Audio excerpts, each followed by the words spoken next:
Assalamualaikum warahmatullahi wabarakatuh. Perkenalkan, nama saya Trideswanti dari kelas PSPA NIM E1E022092. Di sini saya membuat video bertujuan untuk menyelesaikan tugas ikhtiologi yang membahas mengenai morfologi, morfometrik dan meristik ikan, sistem rangka, anatomi, dan sistem otot pada ikan. Yang pertama yaitu morfologi. Morfologi dapat diartikan sebagai bentuk karakteristik ikan yang pada kelas Pisces terdapat 3 bagian. Yang pertama, kepala atau caput, badan atau truncus, dan ekor atau kauda. Bentuk morfologi ikan biasanya dipengaruhi oleh jenis ikan ataupun habitat ikan. Pada pengamatan morfologi kemarin, khususnya pada ikan mas, bagian tubuhnya itu berbentuk kompres atau pipih.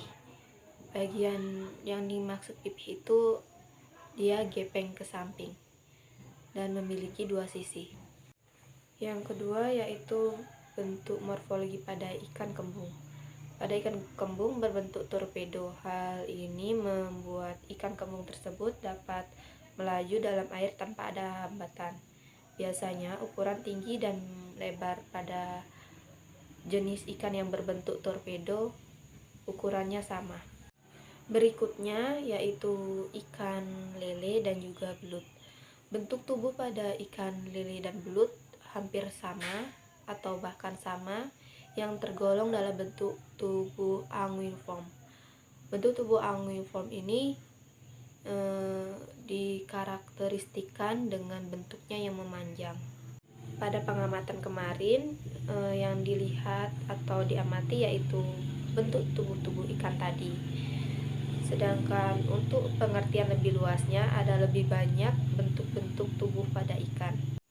Selain bentuk tubuh ikan, juga morfologi ikan mencakup pada bentuk mulut ikan.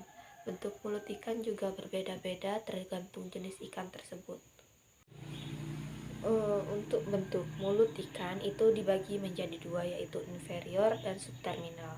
Untuk inferior, letak mulut berada tepat di bawah hidung, dan sedangkan untuk subterminal, mulutnya terletak di bawah ujung hidung.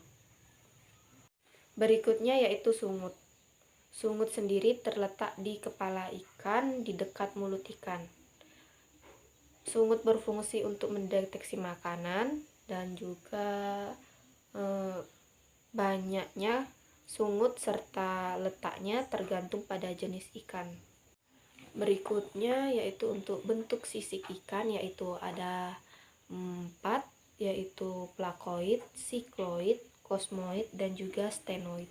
Pada ikan mas yang sedang diamati yang dapat dilihat dengan jelas itu berbentuk sikloid atau berbentuk bulat.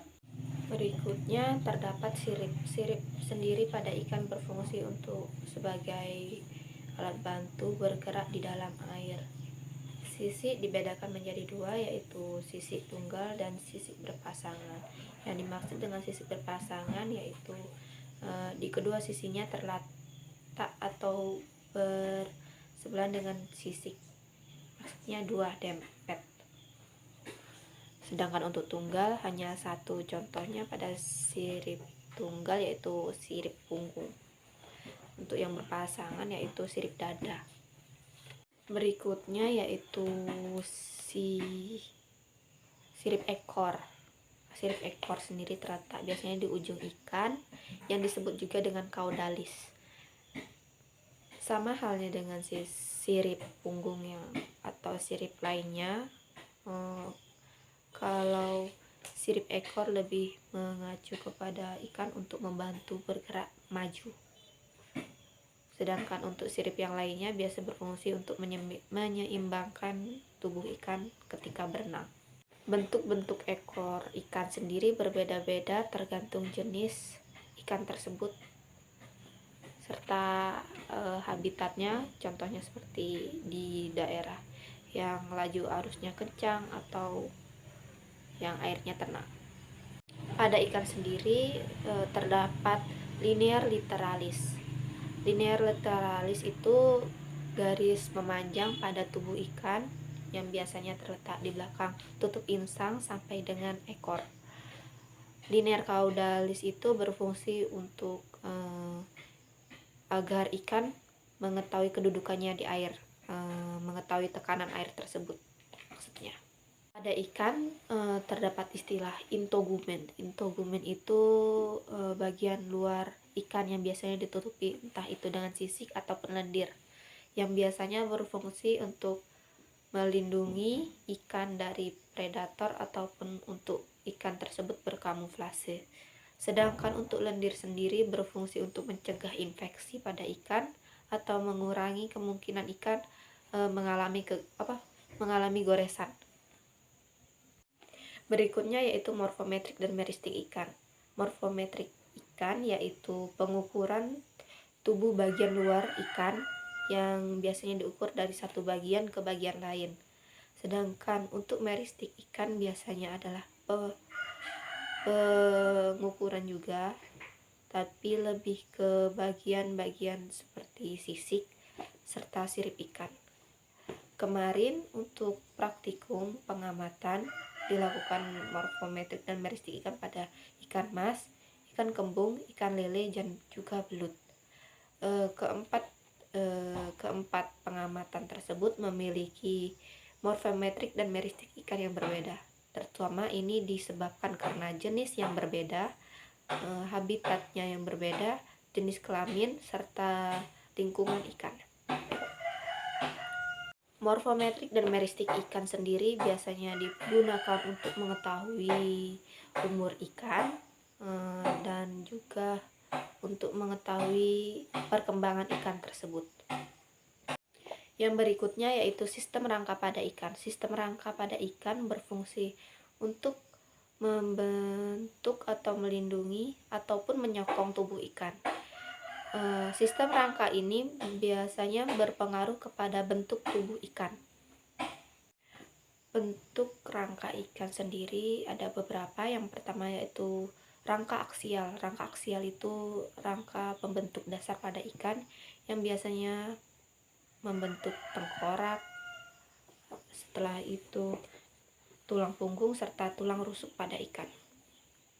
Yang berikutnya yaitu visceral, yang biasanya struktur rangka yang menyokong insang dan mengelilingi tekak.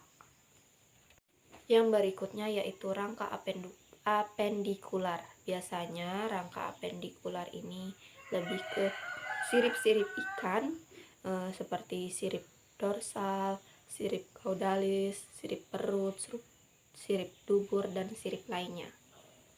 Berikutnya yaitu anatomi. Anatomi ikan biasanya melingkup kepada bagian-bagian organ dalam ikan yang entah itu mencakup bagian reproduksi, pencernaan, ataupun pernafasan. Pada reproduksi ikan biasanya dilakukan secara eksternal atau di luar, namun ada beberapa juga yang dilakukan secara internal atau di dalam. Untuk ikan yang sudah siap kawin biasanya disebut dengan ikan yang sudah matang gonad. Biasanya ikan yang sudah matang gonad ditandai dengan keluarnya cairan putih pada bagian anus ikan. Untuk bagian reproduksi ikan pada ikan jantan biasanya disebut testis, dan untuk ikan betina disebut dengan ovarium. Bagian pencernaan pada ikan dimulai dari mulut. Mulut tersebut berfungsi untuk mengambil makanan, lalu masuk ke insang. Di bagian insang dia akan menyeleksi yang dikiranya makanan dan bukan akan dipisahkan, dan yang bukan akan dikeluarkan lewat insang. Lalu masuk ke esofagus. Esofagus yang menghubungkan antara mulut dengan lambung. Lalu ada juga usus palsu yang biasanya pada ikan berfungsi untuk menyimpan makanan. Di lambung terjadi pencernaan secara mekanisme. Setelah ke lambung lalu ke usus halus. Usus halus sebagaimana fungsi umumnya yaitu untuk menyerap intisari makanan, lalu masuk ke usus besar, lalu ke anus. Di anus tersebutlah tempat keluarnya feses. Berikutnya yaitu untuk pernafasan ikan. Di bagian pernafasan ikan terletak gelembung renang. Gelembung renang inilah yang biasanya membantu ikan untuk mengapung di bawah permukaan air pada saat akan mengambil udara ataupun dia akan ke dasar air. Apabila untuk ikan ke dasar air, maka gelembung renangnya akan menciut, dan untuk ikan menuju ke permukaan air, maka gelembung renangnya akan mengembang. Berikutnya yaitu sistem otot ikan. Sistem otot ikan berfungsi untuk membantu ikan bergerak atau juga sebagai sumber energi bagi ikan untuk bergerak di dalam air. Sistem otot ikan itu ada 3, yaitu epaksial yang atas, epaksial yang bawah, dan fibra yang tengah. Otot ikan apabila sudah mati disebut dengan daging, dan apabila masih hidup disebut dengan otot ikan.